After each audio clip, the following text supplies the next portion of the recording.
In the 1800s, carp was considered one of the finest fish you could put on a table in America. The federal government spent years and thousands of dollars shipping them across the country by rail, just so families in landlocked states could finally have access to them. Newspapers celebrated their arrival. People lined up at train stations to collect their share. Today, if you handed someone a plate of carp, most Americans would refuse to even taste it. Something happened in between. A fish that was once treated like a gift from the government became the fish nobody wants to eat. And the story of how that happened says less about the fish than it does about us. Let's start with how carp got here in the first place. In 1877, a scientist named Spencer Baird, the head of the newly formed U.S. Fish Commission, imported carp from Germany. At the time, native fish populations were crashing from overfishing and pollution, and Baird needed something that could survive almost anywhere and grow fast. Carp checked every box. They tolerate filthy water. They eat almost anything. They reproduce faster than most fish can dream of. So the government built ponds outside Washington, D.C., bred them by the millions, and shipped them to farmers and fisheries across the entire country for free. It was one of the largest fish distribution programs in American history, and for a while, it worked exactly as planned. Carp thrived in rivers that native species couldn't survive in anymore. But there was a problem nobody saw coming. The very thing that made carp so easy to introduce made them almost impossible to control. They outcompeted native species for food. They stirred up riverbeds while feeding, clouding the water and smothering the plants that other fish relied on. Within a few decades, the fish the government had celebrated as a miracle solution was being blamed for wrecking the ecosystems it was dropped into. By the early 1900s, public opinion had flipped completely. Newspapers that once praised carp started calling it a nuisance. Fishing guides told clients to throw them back. And a fish that had been served in some of the country's finest restaurants started disappearing from menus entirely. That reputation never recovered. It just kept compounding, generation after generation, until nobody could even remember why their grandparents wouldn't eat it. They just knew that they wouldn't either. And that reputation is really the heart of the mystery, because on paper, carp shouldn't be avoided at all. Nutritionally, it holds up fine against fish people eat constantly. It's high in protein, rich in omega-3s, and in countries like Hungary, Poland, and Israel, carp is still a holiday centerpiece. The dish families build entire traditions around. But there are a few things that can steer people away from carp. The first real problem is texture, and it comes down to bones. Carp have what's called an intramuscular Y-bone structure. Dozens of small forked bones scattered directly through the flesh, not just along a spine you can fillet around.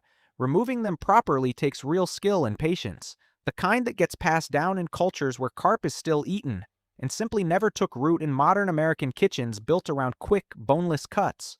The second problem is where the fish lives. Carp are bottom feeders.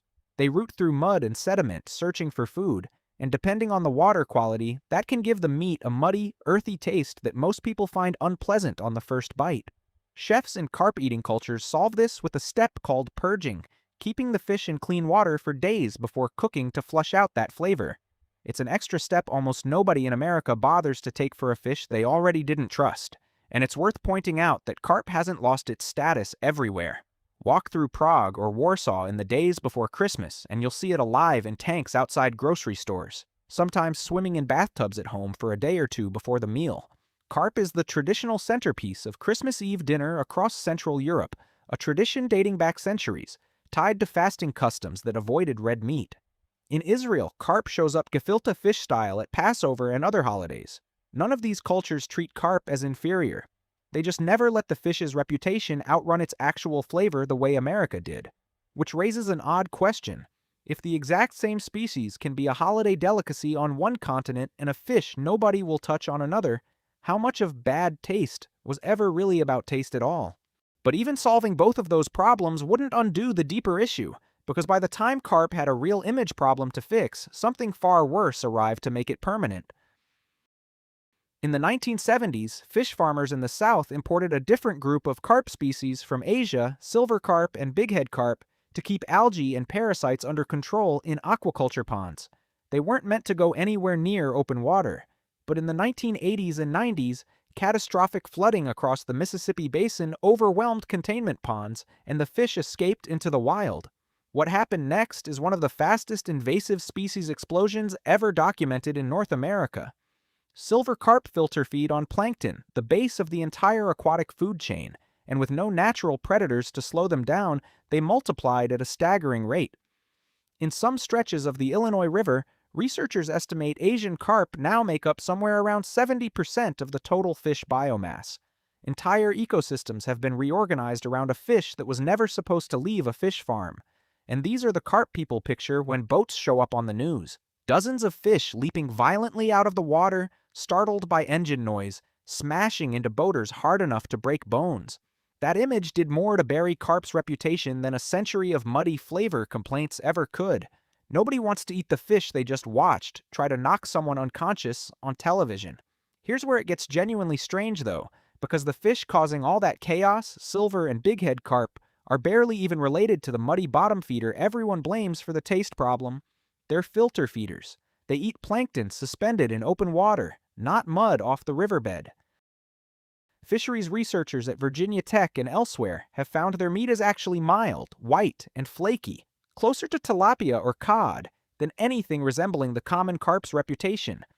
In other words, the fish everyone is afraid to eat and the fish everyone thinks taste bad aren't even the same problem. One species built the stigma over 100 years.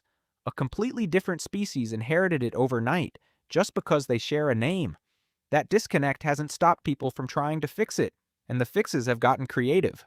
In Louisiana, a chef named Felipe Parola started marketing Asian carp under a new name entirely: silverfin, deboned, ground, and turned into fish cakes and po' boys, hoping people would try it if it didn't sound like carp at all.